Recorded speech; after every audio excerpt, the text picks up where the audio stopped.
Bienvenue dans cette troisième vidéo de la formation Redevenir un être divin, cristallin, multidimensionnel. Aujourd'hui, on va parler de sacré, de revenir au vivant, à la pure présence. Avant cela, vous pouvez retrouver les vidéos précédentes si vous ne les avez pas vues et je vous recommande la première en lien avec les fondations pour incarner pleinement ce que je suis en essence et de toute éternité, et la seconde vidéo sur comment se libérer, les différentes voies, les problèmes qu'il y a dans les processus de libération, et comment faire que l'on puisse se libérer de façon simple et naturelle face à tout ce qui peut faire obstacle à notre pleine et pure expression. Aujourd'hui, on est en lien avec la vie, avec la présence, avec le sacré, choses qui ne sont pas souvent présentes dans notre société parce qu'elle impose un rythme effréné. Et l'invitation ici, c'est, il y a plein de façons d'œuvrer dans un chemin spirituel, de libérer l'ombre, de faire des activations de toute nature. Et en réalité, il y a un petit peu comme deux chemins. Il y a un chemin en lien avec les activations vibratoires, avec développement, structure, avec devenir plus lumière, plus amour, plus expansion, plus multidimensionnel, etc. Et ça, c'est magnifique de faire ce jeu de pratique. Ça va être les activations ADN, ça va être les différentes énergies qui vont prendre part à travers soi et développer de plus en plus ses capacités, etc. Tout ça, c'est merveilleux, ça permet de faire beaucoup de chemin. Mais souvent, l'ego peut aussi se réapproprier ça en pensant que c'est quelque chose d'important, que lui se développe à travers ça, que c'est important de devenir quelqu'un qui est plus sensible, plus rayonnant, plus amour, etc. Et il y a une autre voie en fait qui se dessine très clairement dans un chemin spirituel, c'est celui du dépouillement. Donc on oublie tout ça en fait, on revient vraiment à la pure simplicité de ce que je suis et la pure essence de ce que je suis, sans attache, sans rien, à l'image des moines qui vont couper toute notion de beauté, de distinction, etc. Ils vont s'habiller pareil, ils vont plus avoir de cheveux, etc. Donc c'est une expérience que vous pouvez faire dans la matière, c'est pas forcément nécessaire, mais ça permet ce retour à la simplicité suprême et ce retour à ce que je suis, qui est suffisant. Et donc aujourd'hui, la vidéo elle est vraiment dédiée à cela, à comment renouer avec la vie, avec ce qu'il y a de plus précieux en soi, avec ce qu'il y a de plus sacré. Et en fait, ce qu'on remarque dans notre vie, c'est que quand l'ego se réapproprie les expériences spirituelles, en fait, il les désacralise. En fait, pas que les expériences spirituelles, d'ailleurs, c'est toute expérience qui peut se présenter à lui. Quand il se les réapproprie, quand il croit que ça lui appartient, eh bien, ça va désacraliser l'expérience. Et c'est ça qui, en fait, vu que notre société va très vite, eh bien, on ne prend plus le temps d'être pleinement avec soi, avec la présence, avec la vie.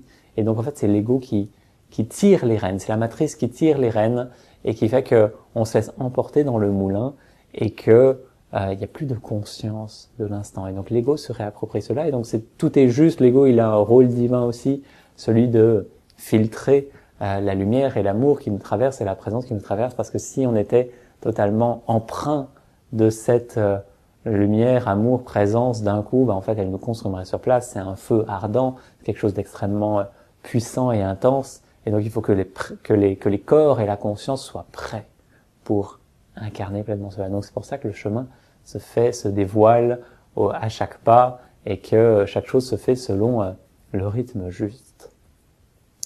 Donc comment en fait renouer avec le sacré, avec l'éternel? Premièrement, le premier point, il y a trois grands points que je vais vous livrer ici, et tout ça est en lien avec la marche sacrée, qui est un accompagnement que je propose et qui est dédié à ça, à chaque jour, à être en lien avec des essences qui vont permettre de cultiver la présence, de cultiver le lien au sacré, etc.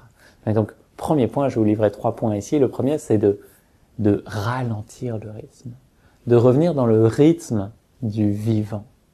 Le vivant impose un rythme, toujours. Une fleur pousse selon un certain rythme. Un arbre pousse selon un certain rythme, les animaux suivent les rythmes des saisons. Il n'y a que les êtres humains qui font n'importe quoi, qui imposent un rythme humain, qui impose un rythme qui n'est pas naturel pour eux, qui vont autant être dans l'action à Noël qu'au solstice d'été, voire parfois beaucoup plus dans notre société. Et tout a perdu son sens, tout a perdu son rythme naturel. Donc pour revenir en lien avec la présence et pouvoir sentir ressentir, vivre la vie, vivre, être en connexion avec ce qui est en soi, autour de soi. Ça demande de ralentir le rythme, de revenir dans le rythme du vivant, le laisser imposer son rythme et sentir que il fait toujours les choses à la perfection et que c'est lui qui décide, c'est lui qui impose. Et que lorsque l'on s'autorise à revenir dans le rythme vivant, les choses se passent aussi vite, voire plus, que lorsqu'on était dans une course effrénée. Parce que chaque chose se pose au bon moment, à la juste place. Parce qu'on est à l'écoute de ce qui a du sens, de ce qui a besoin de s'exprimer. Donc voilà, l'importance de ralentir le rythme, elle est absolument capitale. Dès que vous avez un problème, dès qu'il y a trop d'émotions, dès que ça va trop vite, ralentir le rythme. Juste revenir à l'écoute de ce qui est là. La vie nous donne toutes les guidances nécessaires à chaque instant pour que ça puisse se déployer de façon fluide.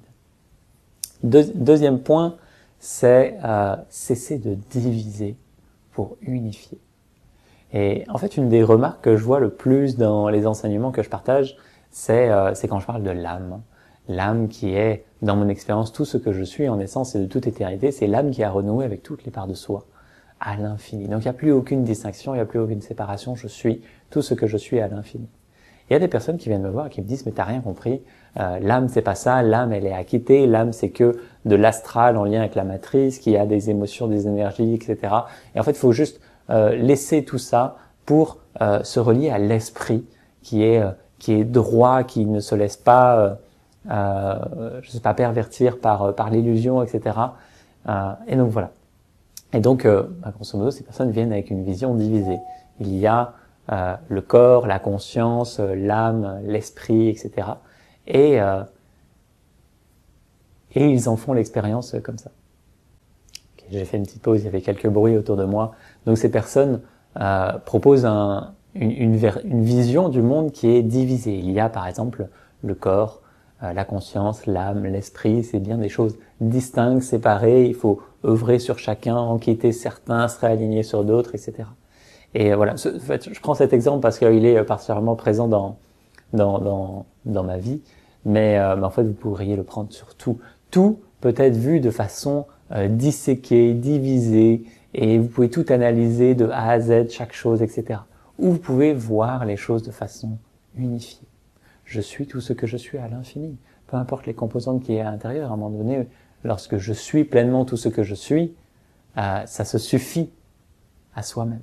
Ça se suffit à soi-même. Et tout est comme ça toujours. Lorsque je mange, est-ce qu'il y a un aliment qui est mangé et un être qui mange? Est-ce qu'il y a une main qui tend la main vers un élément extérieur pour le mettre à l'intérieur? Est-ce que tout ça est divisé ou il y a un seul et même mouvement? C'est la vie qui mange elle-même à travers deux formes différentes et il n'y a personne pour juger le processus au passage. Personne pour dire t'as besoin de telles calories, il faut manger tant, il faut manger à telle heure, etc. Tout est toujours soit un, soit divisé. Soit il y a moi et le monde, soit il y a un. Où est-ce que vous êtes? Où est-ce que vous vous autorisez à exister? Le sacré, c'est cela. C'est renouer avec cet espace où tout est un. On peut être triste quand on voit un animal attaquer un autre et le manger dans la nature. En fait, c'est la vie qui s'offre elle-même, à travers deux formes différentes, qui se nourrit elle-même. Et en fait, c'est beau dans ce processus, et ça fait l'expérience, effectivement, d'être attaqué, d'être mangé, etc. Mais il y a pas de violence, en fait. C'est pas comme la violence de l'ego qui veut, pour son propre profit, avoir certaines choses et qui crée des tensions.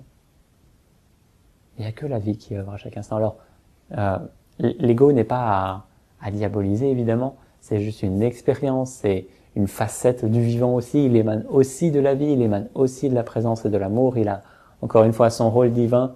Et tant que il s'empare des expériences, c'est qu'il y a la nécessité d'en faire l'expérience encore. Et donc l'humanité, quand on voit comme elle se déploie aujourd'hui, il y a encore de la guerre, il y a encore énormément de problèmes dans à peu près tous les domaines de notre société, c'est juste parce qu'il y a encore besoin d'en faire l'expérience et que le règne de l'ego n'est pas encore terminé, même si il s'amenuise énormément parce qu'il y a de plus en plus de lumière, d'amour et de présence qui s'invite sur Terre et en l'humanité. Voilà, il y a encore beaucoup à traverser pour que l'ancien puisse être mis de côté et que l'on puisse exister de façon une et infinie, en harmonie avec tout ce qui est, là où il y a plus de concurrence, plus de profit, plus de quoi que ce soit, parce qu'il y a juste l'expression de ce qui est. Et à partir de là, la vie a le droit de faire toutes les expériences à travers soi. Plus de profit, ça ne veut pas dire que j'ai plus rien, que je demande plus d'argent, que je vis comme un moine. Ça veut dire qu'il n'y a plus d'appartenance personnelle. Ça veut dire que l'argent peut circuler dans ma vie, repartir, que les biens peuvent venir dans ma vie, repartir, etc. Donc en fait, c'est vraiment c'est une invitation qui se fait ici à unifier plutôt que de diviser. Voilà pour ces 2 premiers points. Le troisième, ça va être de se laisser toucher, se laisser saisir. La vie se laisse toucher par elle-même, à chaque instant, dans toutes ses facettes, dans toutes ses formes. C'est bien la lumière qui va saisir la fleur qui va pousser vers elle. Elle se laisse toucher. Et si elle a plu et qu'elle se fait marcher dessus, elle s'offre aussi inconditionnellement à l'expérience. Il y a une pure offrande de ce que je suis, de ce qu'elle est. Et peu importe sa destinée, peu importe ce que la vie a choisi entre guillemets d'une certaine façon, son destin, elle est là, elle s'offre pleinement à l'expérience. Et donc l'être humain, il est dans ce processus-là aussi, de pouvoir s'offrir pleinement à l'expérience, de ne plus avoir aucun profit, de se laisser toucher, saisir. C'est parce que vous vous laissez toucher, saisir, donc ça implique ici une profonde vulnérabilité. C'est être disponible afin que la vie puisse prendre toute la place en soi. C'est l'humilité, s'en remettre à ce qui est infiniment plus vaste que soi et laisser l'œuvre sacrée s'accomplir à travers soi. La vie a soif de tellement de choses à travers vous. Elle a soif d'accomplir, de créer, de manger, d'explorer, elle a soif de faire plein de choses. Et c'est unique à travers chacun. Il n'y a aucun chemin tracé. C'est unique pour chacun. Tout dépend de la vibration qui est là maintenant, de la vibration de l'âme, de ce qui a soif de s'exprimer à travers soi. Et ça demande d'être disponible, d'être vulnérable, de se laisser toucher. Chaque fois que, par exemple, vous avez une émotion de colère, c'est parce qu'il y a un refus. Donc ça peut venir toucher plein de mémoires, évidemment, mais il y a un refus de ce qui se vit là. Et donc, il y a un combat qui se met en place. Alors qu'il y a juste à s'offrir pleinement à l'expérience et à sentir que parfois, ça ne semble pas favorable, mais il y a juste des cycles. Ça va, ça vient. C'est moins bien, c'est mieux dans la matière, selon les moments, selon les cycles. Et ça demande juste de s'offrir, de se laisser toucher, de sentir que dans les moments de difficulté, il y a toujours un enseignement, il y a toujours une attitude intérieure à déployer, à développer ou quelque chose à lâcher. Mais ça demande vraiment ça. Revenir au cœur du vivant, au cœur du sacré, c'est se permettre d'être disponible, de se laisser toucher, saisir par la main du vivant. Saisir par la main du vivant. Et juste être pure offrande à ce qui est. Pure offrande à ce qui est. Laissez-vous juste laissez cela infuser. Laissez-vous sentir ce que cela crée en vous maintenant de ne plus rien prendre personnellement. De sentir de rester à l'écoute de ce que la vie a soif d'exprimer à travers vous, que ce soit une pensée, une émotion, une sensation, un projet, une idée, quelque chose à faire, quelqu'un à appeler, quoi que ce soit. Juste rester à l'écoute et suivre le mouvement. Juste suivre le mouvement. Être vulnérable, se laisser toucher, saisir. Laissez cela infuser et cette intention vraiment d'unifier plutôt que de diviser, de ralentir le rythme, de revenir dans le rythme du vivant plutôt que de courir. Ça a le pouvoir de transformer profondément chaque existence, chaque être humain. Donc c'est tout ce que l'on fait dans la marche sacrée. Il y a des accompagnements très distincts que je propose qui sont dans dans des vibrations différentes. C'est toujours dans l'intention de laisser la lumière, la vie, la présence prendre toujours plus de place à travers soi, grandir, s'expanser de façon multidimensionnelle. Et il y en a qui sont davantage dédiés au sacré, à la présence, d'autres à l'expansion vibratoire exponentielle. Et voilà, la marche sacrée, c'est vraiment cela, c'est être au contact d'essence, de présence, de vibrations particulières chaque jour qui permettent juste de laisser se déployer la présence, de s'offrir toujours davantage à cette expérience terrestre qui est juste sacrée et fabuleuse lorsque on s'autorise à la vivre pleinement, malgré ses difficultés, malgré les moments de doute que l'on peut avoir. Voilà, on est vraiment merveilleusement et magnifiquement aidé à chaque instant et juste s'en souvenir et se laisser porter par le courant de la vie. J'espère que tout ça vous inspire.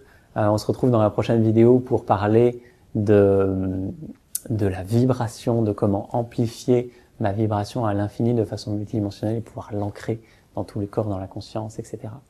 Ça sera, du coup, on change un petit peu de vibration, de facettes. Voilà, chacune est absolument indispensable au processus d'exploration de la conscience, de développement de l'être. Et voilà, je suis vraiment en joie de vous partager tout ça. N'hésitez pas à me faire vos retours et à aller explorer les différentes possibilités qui s'offrent à vous dans les accompagnements si vous le souhaitez. D'ici là, vivez une magnifique journée. Je vous dis à très vite. Namasté.